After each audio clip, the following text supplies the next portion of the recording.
સુરત શહેર police commissioner Anupamsinh Gehlot સાહેબના માર્ગદર્શન હેઠળ સમગ્ર સુરતમાં ગેરકાયદેસર જે પણ પ્રવૃત્તિ કરતા હોય તમામ વિષયો ઉપર વોચ રાખવામાં આવી રહી છે અને ક્રાઇમ બ્રાન્ચની જે એન્ટી ઓર્ગેનાઇઝ સ્ક્વોડ છે એના પોલીસ ઇન્સ્પેક્ટર સબ ઇન્સ્પેક્ટરને એક ચોક્કસ બાતમી એ હકીકત આધારે એક આરોપી જેનું નામ આનંદસિંહ ઉર્ફે સોલેસિંહ ઉર્ફે સચિનસિંહ અશોકસિંહ ઠાકુર, આ વ્યક્તિ પોતે જોનપુરનો છે, એની ધરપકડ કરવામાં આવી છે. આનંદસિંહના કબજામાંથી 2 પિસ્ટલ અને 6 જીવતા રાઉન્ડ મળેલા છે.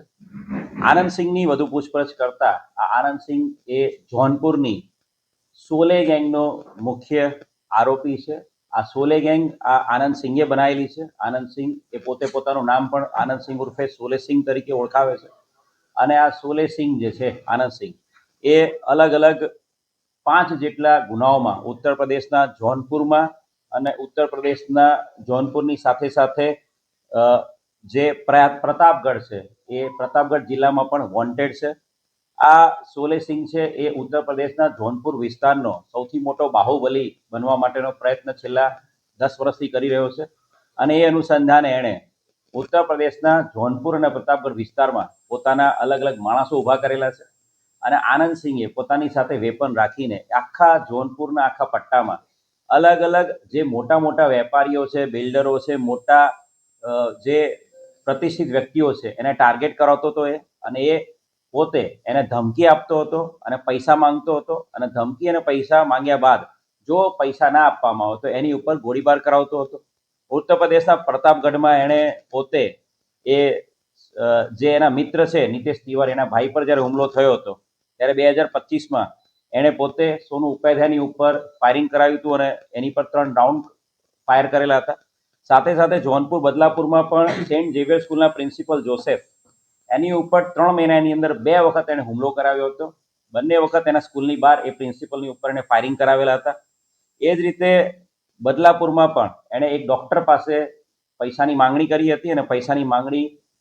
બાબતે એને ડરાવવા માટે એના ડૉક્ટર ઉપર પણ 5 રાઉન્ડ ફાયરિંગ કર્યું હતું. એની સાથે સાથે બક્સાની અંદર એક બેંક મેનેજર પાસે 2 લાખ રૂપિયાની માંગણી કરી હતી અને બેંક મેનેજર ઉપર પણ એણે ધમકી આપેલી હતી અને એને મારી નાખવાની, જાનથી મારી નાખવાની ધમકી આપી હતી. કુલ 5 જેટલા ગુનાઓમાં, જેમાંથી 4 અટેમ્પ્ટ ટુ મર્ડર છે અને 1 ધમકીનો ગુનો છે, એવા 5 જેટલા ગુનાઓમાં છેલ્લા લાંબા સમયથી આનંદસિંહ ઉર્ફે સોલેસિંહ, જે સોલે ગેંગનો મુખ્ય સૂત્રધાર છે, એ વોન્ટેડ હતો અને એને પકડવા માટે અત્યાર સુધીમાં ઉત્તર પ્રદેશની પોલીસ પણ સુરતમાં 2-3 વખત મહેનત કરી ચૂકેલી છે. પરંતુ છેલ્લા ઘણા સમયથી ડીસીપી ક્રાઇમ બ્રાન્ચ રોઝિયા સાહેબના માર્ગદર્શન હેઠળ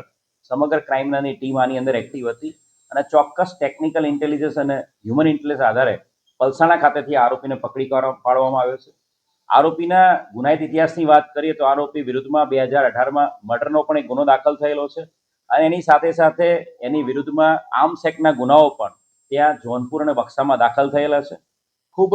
મોટી સફળતા ઉત્તર પ્રદેશ જોનપુરના આ સોલે ગેંગના મુખ્ય સૂત્રધાર આનંદસિંહને પકડવામાં ક્રાઇમ બ્રાન્ચને મળી છે અને સુરત શહેરની અંદર કોઈ પણ પ્રકારના ક્રાઇમને અંજામ આપે એ પહેલા ચોક્કસ ઇન્ટેલિજન્સ અને ટેકનિકલ ઇન્ટેલિજન્સ આધારે આ આરોપી પકડી પાડવામાં આવ્યો છે. અત્યાર સુધીમાં જેની પ્રાથમિક પૂછપરછ કરી છે એ પ્રમાણે આરોપી જ્યાં જ્યાં રોકાતો હતો ત્યાં પોતાનો ફોન હંમેશા બંધ રાખતો હતો અને ત્યાંથી 50થી 100 કિલોમીટર દૂર જઈને જ્યાં એણે જોનપુર અને પ્રતાપગઢમાં પણ જે ધમકીના અને ફાયરિંગના ગુનાઓ થયેલા છે એ ધમકીઓ આપવા માટે બી એ પોતાના ઘરના વિસ્તારથી 100 કિલોમીટર દૂર જઈને ફોન સ્વિચ ઓન કરીને ત્યાંથી એ સિમ કાર્ડ નવું યુઝ કરીને ફોનથી ધમકી આપતો હતો. અહીંયા સુરત ખાતે પણ એ છેલ્લા ઘણા સમયથી રહેતો હતો, તો જ્યાં એ રહેતો હતો એ વિસ્તારમાં ક્યારેય ફોન યુઝ નહોતો કરતો. એ અન્ય વિસ્તારમાં જઈને દૂર 40-50 કિલોમીટર દૂર જઈને ફોનનો ઉપયોગ કરતો, જેથી કરીને ટેકનિકલ સર્વેલન્સમાં કે ટેકનિકલ ઇન્ટેલિજન્સ આધારે જો કામ કરવામાં આવે તો પણ એ આરોપીની ચોક્કસ વેરાબોટ્સ મળે નહીં. પરંતુ ખૂબ જ થરો ઇન્વેસ્ટિગેશન, થરો જે તપાસ છેલ્લા 3 મહિનાથી જે હકીકત જોનપુર અને પ્રતાપગઢ જિલ્લામાંથી મળેલી હતી એ અનુસંધાને ક્રાઇમ બ્રાન્ચ છેલ્લા 2 મહિનાથી આ આરોપીને પકડવા માટે લાગેલી હતી અને એના કારણે જ આ સફળતા આ આરોપીને પકડવામાં ક્રાઇમ બ્રાન્ચને મળી છે. વધુ વાત કરું તો આ જે આરોપી છે આનંદસિંહ જોનપુર એટલો મોટો સાતીર અપરાધી છે કે વારાણસીની અંદર આ આરોપીને પકડી પાડવા માટે 1 લાખ રૂપિયાનું ઇનામ ડિક્લેર કરવામાં આવ્યું છે અને પ્રયાગરાજના આઈજી સાહેબે પ્રયાગરાજ રેન્જમાં પણ આ આરોપીને પકડવા માટે 50,000 રૂપિયાનું ઇનામ ડિક્લેર કરવામાં આવ્યું છે. કુલ મળીને 1.5 લાખ રૂપિયાનો જે ઇનામી આરોપી છે એને પકડી પાડવામાં ક્રાઇમ બ્રાન્ચને સફળતા મળી. આરોપી જેના પર ફાયરિંગ કરતો હતો, વિડીયો વાયરલ પણ કરતો હતો ખરી? યસ, આ આરોપી જે છે એ જ્યારે પણ કોઈ વ્યક્તિને ધમકી આપતો હતો અને જ્યારે પણ એ ફાયરિંગ કરતો હતો ત્યારે એ વિડીયો બનાવી લેતો હતો અને ત્યારબાદ એ ફાયરિંગ કર્યા બાદ સ્કૂલ પર ફાયરિંગ કર્યું ત્યારે પણ, હોસ્પિટલમાં ડોક્ટરની ઉપર ફાયરિંગ કર્યું ત્યારે પણ, અલગ અલગ જ્યારે પણ એ ધમકી આપવા માટે થઈને અને ડરાવવા માટે થઈને જ્યારે પણ એને ફાયરિંગ કરે એના વિડીયો બનાવી લેતો હતો. અને આ અલગ અલગ વિડીયો એ સોશિયલ મીડિયાના માધ્યમથી સમગ્ર જોનપુર, પ્રતાપગઢ આખા વિસ્તારોમાં એ વાયરલ કરતો હતો, જેથી કરીને એની ગેંગની એક ધાક ઊભી થાય અને જેથી કરીને જ્યારે પણ ભવિષ્યમાં એ ગેંગના સાગરીત કોઈ પણ આનંદસિંહના નામ પર ફોન કરે તો કોઈ પણ વ્યક્તિ ડરીને એને ખંડણી અને પૈસા તરત આપી દે. સુરતમાં વાત કરીએ તો સુરતમાં આજથી થોડા વર્ષો પહેલા એ અહીંયા આવીને સિક્યુરિટી ગાર્ડની અને અહીંયા સર્વિસિંગની એવી ટેકનિકલ ટેલરિંગની એવી નોકરી કરી ચૂકેલો હતો અને સુરત શહેરથી એ જાણીતો હતો. એટલે છેલ્લા 3-4 મહિનાથી અહીંયા આવી ગયેલો હતો અને એની ચોક્કસ હકીકત જે અમને મળી હતી એના કારણે આખું આ વર્કઆઉટ ક્રાઇમ બ્રાન્ચે કર્યું હતું અને પ્રોપર વર્કઆઉટના આધારે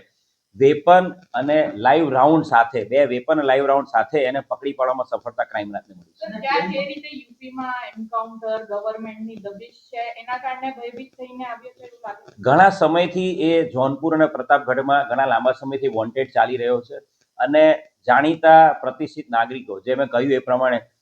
જે સેન્ટ ઝેવિયર સ્કૂલના પ્રિન્સિપલ ઉપર ફાયરિંગ કર્યું હોય 2 વખત, એની સાથે સાથે એક બેંકના મેનેજરને બંદૂક બતાવીને ધમકી આપવી, એની સાથે સાથે ડોક્ટરને હોસ્પિટલની બહાર ફાયરિંગ કરવું. એટલે ઘણા સમયથી વોન્ટેડ હતો ને એની પાછળ સમગ્ર ઉત્તર પ્રદેશની જોનપુર, આખી સમગ્ર વારાણસી રેન્જ અને સમગ્ર પ્રતાપગઢ રેન્જના તમામ જિલ્લાઓ એની પાછળ, પ્રયાગરાજ રેન્જના તમામ જિલ્લાઓ એની પાછળ લાગેલા હતા અને વિસ્તાર સુરતથી પહેલેથી જાણીતો હતો એટલે અહીંયા ચોરી છુપેથી ઘણા સમયથી રહેતો હતો. પોલીસના ભયથી ભાગી આવ્યો છે યુપી પોલીસ. અત્યારે એવું કહી શકાય કે ત્યાંની પોલીસ એની પાછળ પલેલી હતી અને પોલીસ એને પકડવા માટે ઘણી બધી ટીમો ત્યાં કામે લાગેલી હતી અને ઇનામ ડિક્લેર કરેલું છે એની ઉપર. એટલે બહુ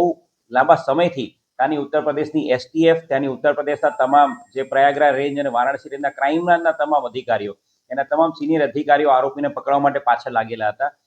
પરંતુ સફળતા સુરત શહેર પોલીસ ક્રાઇમ બ્રાન્ચને મળી છે. પૂછપરછમાં જણાવ્યું છે કે એન્કાઉન્ટરના ભયથી ભાગી આવ્યો હોય કારણ કે ત્યાં જે રીતે એમઓથી કામ થઈ ગયું. હાલના તબક્કે એવી કોઈ હકીકત મળતી નથી, પરંતુ આ જે આરોપી છે એની વિરુદ્ધમાં સુરત શહેર ક્રાઇમ બ્રાન્ચે આર્મ્સ એક્ટનો ગુનો દાખલ કર્યો છે અને અત્યારે આર્મ્સ એક્ટના ગુના અંતર્ગત એ ક્રાઇમ બ્રાન્ચની કસ્ટડીમાં છે. ભવિષ્યમાં જ્યારે એને જ્યુડિશિયલ કસ્ટડીમાં મોકલી આપવામાં આવશે ત્યારે ભવિષ્યમાં ઉત્તર પ્રદેશની જે પણ પોલીસ છે, જોનપુર પોલીસ અને જે પ્રતાપગઢ પોલીસ છે, એ લોકો એ ટ્રાન્સપોરન્ટ આધારે આરોપીને પછી ફર્ધર આગળની કાર્યવાહી કરશે. યુપી પોલીસથી નહીં પકડાવી શકનારા સાથી અપરાધીને સુરત ક્રાઇમ બ્રાન્ચે ઝડપી પાડ્યો. કઈ રીતનું ટીમવર્ક હતું, કઈ રીતની મહેનત? આ આરોપી છે એ જે કહ્યું એ પ્રમાણે ખૂબ જ ગંભીર ગુનાઓમાં વોન્ટેડ હતો અને લાંબા સમયથી ઉત્તર પ્રદેશની તમામ ટીમો કામે લાગેલી હતી. ઉત્તર પ્રદેશની એસટીએફ પણ આને પકડવા કામે લાગી હતી અને જે ઇનપુટ અમને તે ઉત્તર પ્રદેશ તરફથી મળ્યા હતા એને પ્રોપરલી આ આખા ઇનપુટને છેલ્લા 3 મહિનાથી અમારા ક્રાઇમ બ્રાન્ચના ડીસીપી રોજિયા સાહેબના તમામ અધિકારીઓ ડેવલપ કરી રહ્યા હતા. પ્રોપર ઇનપુટને ડેવલપ કરવામાં આવ્યા, ટેકનિકલ ઇન્ટેલિજન્સ એસ્ટાબ્લિશ કરવામાં આવ્યું અને સાથે સાથે હ્યુમન ઇન્ટેલિજન્સ એસ્ટાબ્લિશ કરવામાં આવ્યું અને જેના આધારે આ અપરાધી જે ઘણા સમયથી વોન્ટેડ હતો, જે તમામ ટેકનિકલ આસ્પેક્ટમાં બી પકડાઈ ના જાય એ પ્રમાણે એની જે એ પોતે ધ્યાન રાખતો હતો, એના મોબાઈલનો વપરાશ કે એનું રહેવાનું જગ્યા, તમામ જગ્યા ઉપર એ રીતે ફોકસ કરતો હતો કે પકડી ના જાય. તે છતાં human intelligence, technical intelligence proper use કરીને આ આરોપીને સતત 2 મહિનાની મહેનત બાદ ક્રાઇમ બ્રાન્ચે પકડી પાડ્યો.